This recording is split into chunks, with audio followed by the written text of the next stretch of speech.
Okay, a bit of a quicker one here this time. Is the weapon banner in Honkai Star Rail actually good?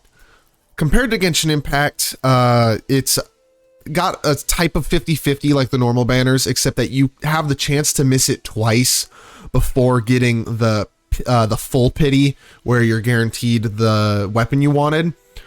In Star Rail, it's not the same, which is really good. So if we go into view the details, you'll be able to see that you actually have a 75% chance at the banner weapon. And as you kind of scroll down here and look around at the pity as well, 80 warps is a 5-star light cone pity. And if you miss it the first time on the 25% chance, you're guaranteed it the second time.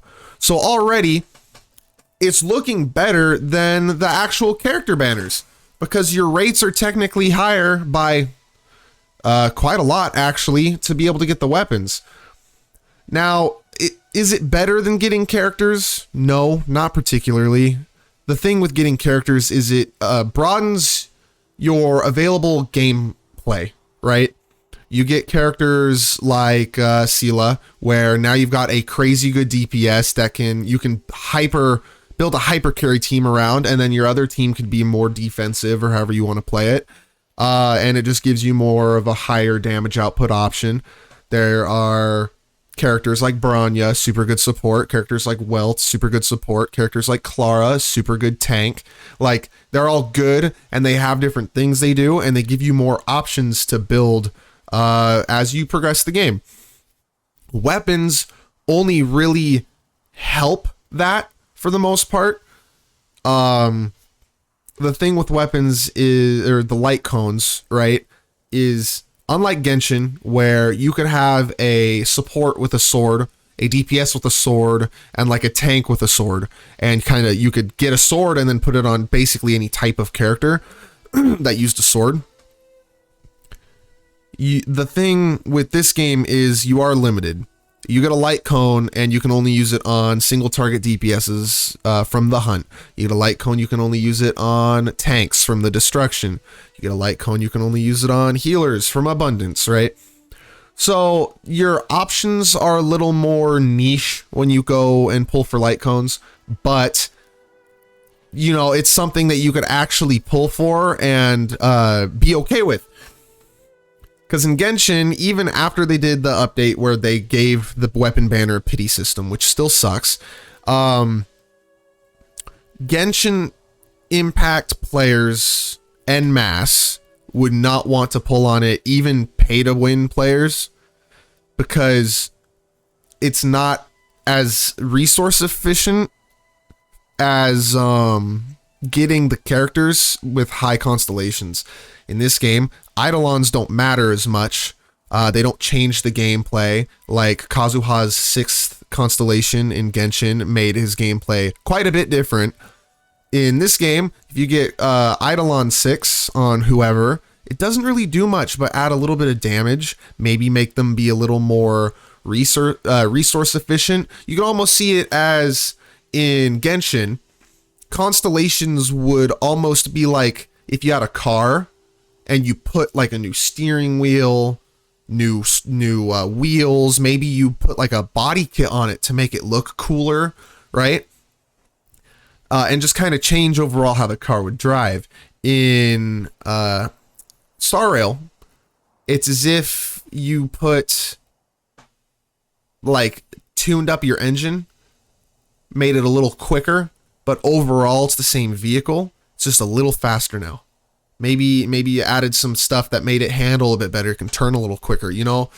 So it's not quite the same. In Genshin, constellations actually do matter. I mean, Bennett's first constellation makes him so good compared to not having it, kind of makes him, he's still great, but just not as amazing. And then any Eidolon in the entirety of Star Rail so far just doesn't do that. I think the closest one that I've seen is Bronya's first Eidolon. Not needing to use a skill point half the time when paired with Sela allows Sela to not stop attacking. basically ever, which is awesome. But you know, it's a different case now. Weapons were harder to get, but probably better and just more utilized in Genshin, whereas in Star Rail, they are a little easier to get, which is really nice, but they're a little more niche. I think, though, because Eidolons do almost nothing for an account, and it's better to just pull for characters, that there is an argument to be made that pulling for a weapon could be useful. I, for example, have been pulling on the weapon banner ever since I got my hands on Seele, and I am, let's see here, 5, 10, 15, 20, 25, 30, 26, 27, 28. I'm 28 pulls in to an 80 pull pity. I'm trying to get Seele's signature weapon because it's the best option for her, even at super imposition level 1, rather than the one from Herta's store, even at level 5. So it would allow me to better build into like a speed build for her too, and I just think overall it would benefit my account massively.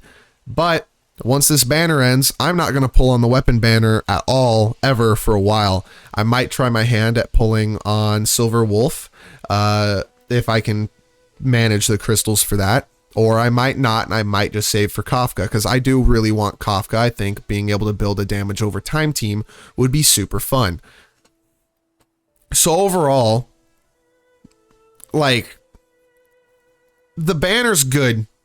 Objectively, the banner is good, but it depends on what you want. Do you want more characters to play? Or do you want your couple good characters that you really like and enjoy to be as good as possible? And as a player that pays to play the game and get everything they want and just kind of throw money at it to get what they want, and they'll never like crave something because they'll just buy it, right? The thing with it is like you just don't care. You just get everything you want. But for a free-to-play player, what do you prioritize? For me, I prioritize getting a couple select characters and making them super awesome and OP, and being able to use those characters across all forms of content, and especially in this game, like they're never not going to be good. In Genshin, I would get Ganyu and Raiden Shogun, and they're also not ever going to not be good, but they're also not the greatest, and getting a weapon for Raiden would completely change the game. Getting Ganyu constellations would completely change the game. So it's in Genshin, it was mostly like get constellations and cry that I couldn't afford the weapon as a free to play, because if I missed pity twice, I'd cry. Literally just cry. But in this game, it's like your pity stays across banners. It's a smaller pity with a 75% chance to hit. I think it's worth pulling for a free-to-play player if the weapon would really drastically make your character better. And for example, with Seele, her weapon can change how she plays to where you can not have to build so much attack and build her with speed and have arguably more attack stat than if you built her pure attack with a different light cone. So it would make her drastically better because she could be way faster and have way more damage with how the light cone just kind of scales and works. And that's what I've been doing. But from after Seele, I don't think it's going to be super worth it because you're going to have a lot of opportunity for a lot of new cool characters. And I think early enough in the game as it is, getting more characters is better than getting weapons for certain characters. And I fully believe that most players after this banner should not pull on the weapon banner probably for a really long time, if ever. But on this particular banner, if you have Seele, getting this light cone would really change Seele for the better and make her way, way, way, way stronger than she could be without it. And I like Seele. She's one of my favorite characters in the story. I love how she plays. I like her scythe. I think scythe users are cool. And I would love to make her as strong as possible. Everyone else, it's like I can build teams around to make as good as possible in like a coherent group. But Seele kind of just beats the game on her own. And then if Bronya's there, she doesn't not get a turn, you know, like my opponents don't get to move because I'll just keep attacking. And you don't really need any support or trying to make it a coherent thing. You just build her hyper carry. And I think getting a weapon to make her a hyper carry is worth it for me. But overall, you know, way better banner system. Kind of wish they did this for characters. If they had 75% drop chance on the characters, it'd be awesome, but they don't. So honestly, a little jealous of the weapon banner. You know, like imagine having a 75% chance. You would miss pity 25% less often. Getting characters wouldn't be I gotta save up for if I fail the 50-50 so much as you could just kind of pull and probably get her anyways, or him or whoever, right? It's great. I think the light cone banner right now in Star Rail is really good. And I think depending on who you want, who you prioritize, the types of teams you want to build, like it's account dependent, but it's actually worth pulling for free to play. It did not used to be in Genshin, but I think in Star Rail, you can pull on the weapon banner as a free to play and actually be happy about doing so. Should you be able to budget your crystals enough and make sure you get the guarantee anyways, and you're not like unhappy about doing so. But then again, it's a risk you got to take. It's a gacha game. You're gambling. It's gambling. It's just, this is a slot machine and the whole game is just one big casino. That's basically all it is, but it's worth it. If it would help your count, it's definitely worth it. But yeah, I'll leave it off on that. A little bit of a shorter one this time. But wish me luck, because I really want this in the next 6 days before the banner goes away. Because that would suck. But I get to save the pity for another weapon, so maybe Kafka's weapon or something. So who knows? But yeah, we'll see you next time, and tell me in the comments if you're planning on pulling on the banner or not. All right, peace.